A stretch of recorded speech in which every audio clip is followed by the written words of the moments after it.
I've run out of petrol. My engine stopped. I've got poor circulation in my legs, and of course it's not feeding the oxygen to the muscle, so you get cramp. It's as simple as that. These sort of sessions will, of course, improve that, but in my particular case, it's going to take quite a while to build any muscle up. It's day 3, and while exercise and movement are important in helping maintain well-being as we get older, so is continuing to eat a healthy, balanced diet. Welcome to your next stage of boot camp. Today we're going to talk about how the food choices that you make can make a positive impact on your health. But before we get started, can I have a volunteer?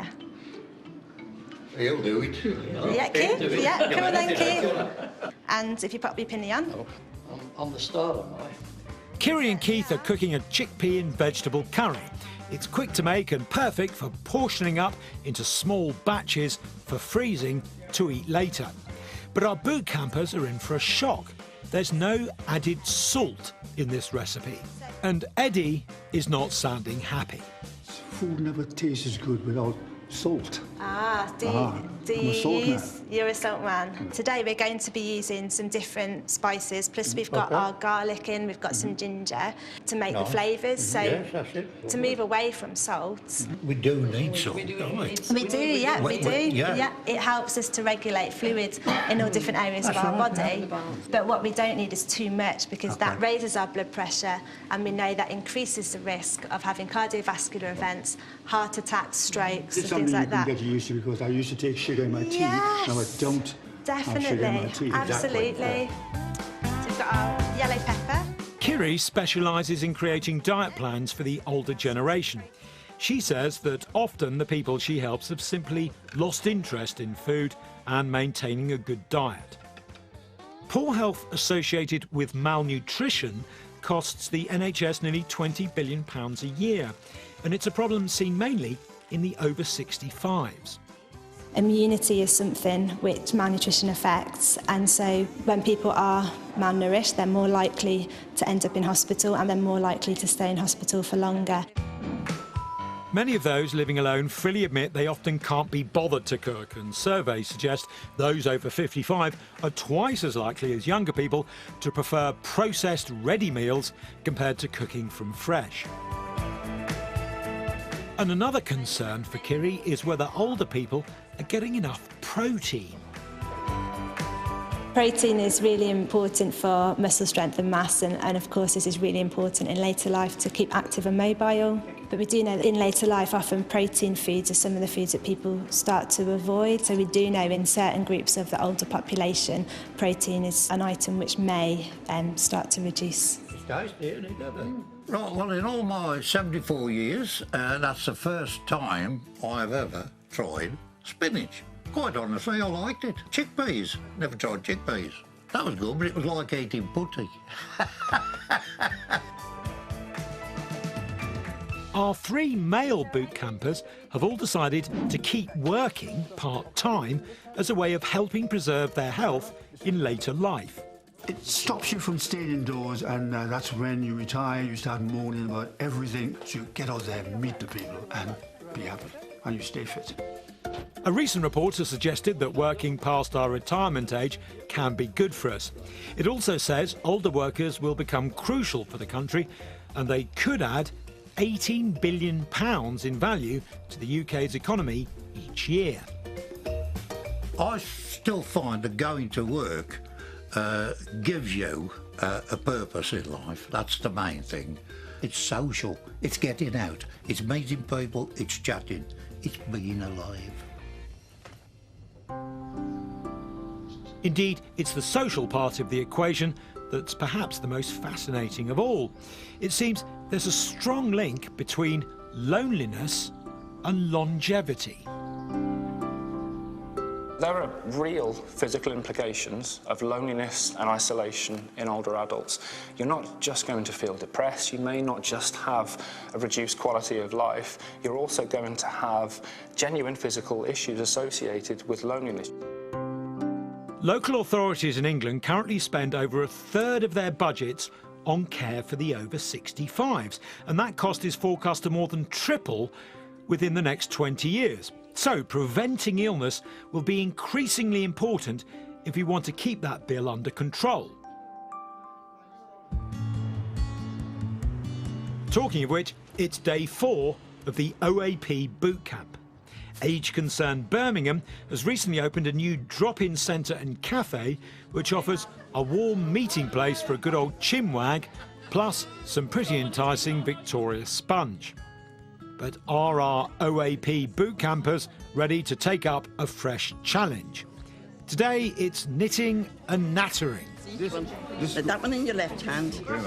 Then put the wool round your fingers.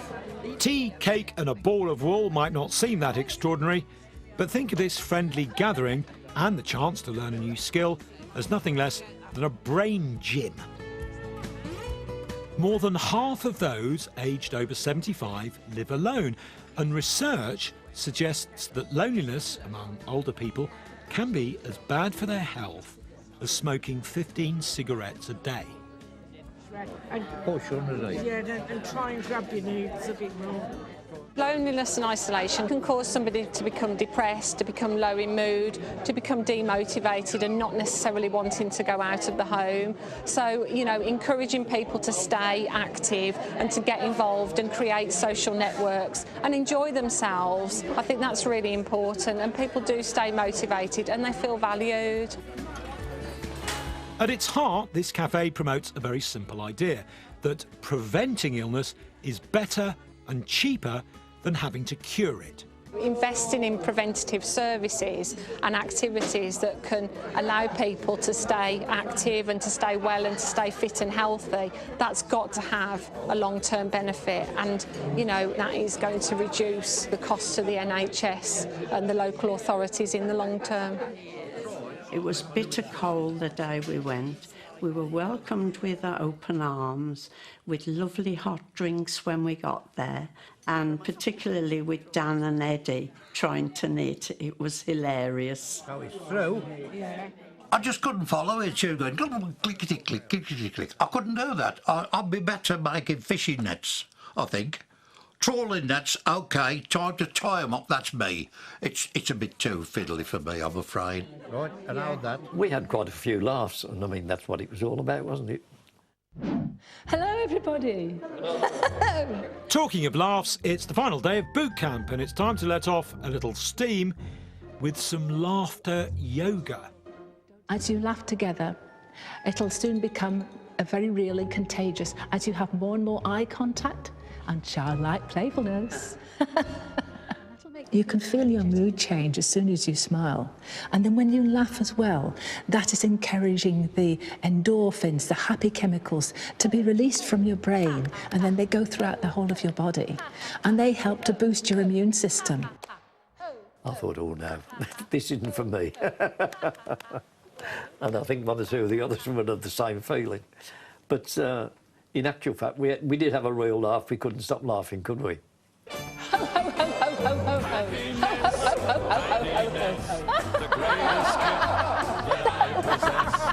Research suggests that laughter therapy like this can improve mood and self-esteem among those suffering from serious illnesses like cancer, and may assist older people dealing with depression.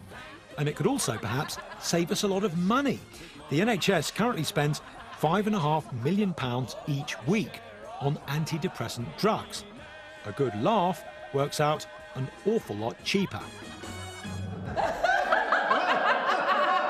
Looking at the boot campers, if they could actually do 10 to 15 minutes of laughter every single day, they will eventually start seeing a lot of benefits. I'm alive, awake, alert, enthusiastic.